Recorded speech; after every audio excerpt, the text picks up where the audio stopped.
जी नमस्कार। भोजपुरी में अगर कोई बॉलीवुड लेवल का इंसान है तो वो सिर्फ और सिर्फ खेसारी लाल यादव जी है।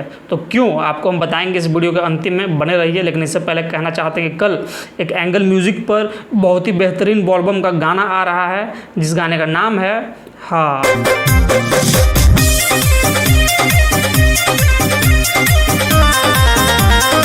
सावन में गांजा मार के। तो अभी तक आपने ये टीज़र देखा है कि नहीं, कमेंट सेक्शन में कमेंट करके बताइए। और देखा है तो आपको कैसा लगा है, ठीक है। और आप लोग इस गाने का इंतजार कर रहे हैं कि नहीं, ये भी भाई को बताना मत भूलिएगा। भोजपुरी का फैन होंगे तो भाई को लाइक शेयर सब्सक्राइब करके जाइएगा, ठीक है। अब आते हैं बात पॉइंट पे कि भोजपुरी में कोई बॉलीवुड लेवल का इंसान है, उस हाई बॉलीवुड लेवल का इंसान है, हाई क्वालिटी का वीडियो बना सकता है, तो उसे क्यों खेसारी लाल यादव जी। तो देखिए, इसके पीछे जो है बहुत बड़ा कारण है।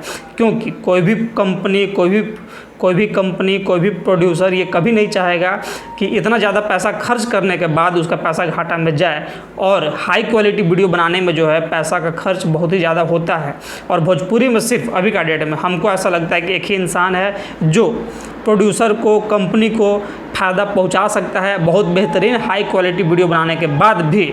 इसलिए जो है अधिकतर प्रोड्यूसर कंपनी आप देखिएगा तो हर हाई क्वालिटी का वीडियो में अभी का डेट में दबंग स्टार खेसारी लाल यादव जी ही मिलते हैं। आप हमारी बातों से सहमत है कि नहीं, कमेंट सेक्शन में कमेंट करके बताइएगा। मिलते हैं अगली बार, तो जय हिंद, नमस्कार।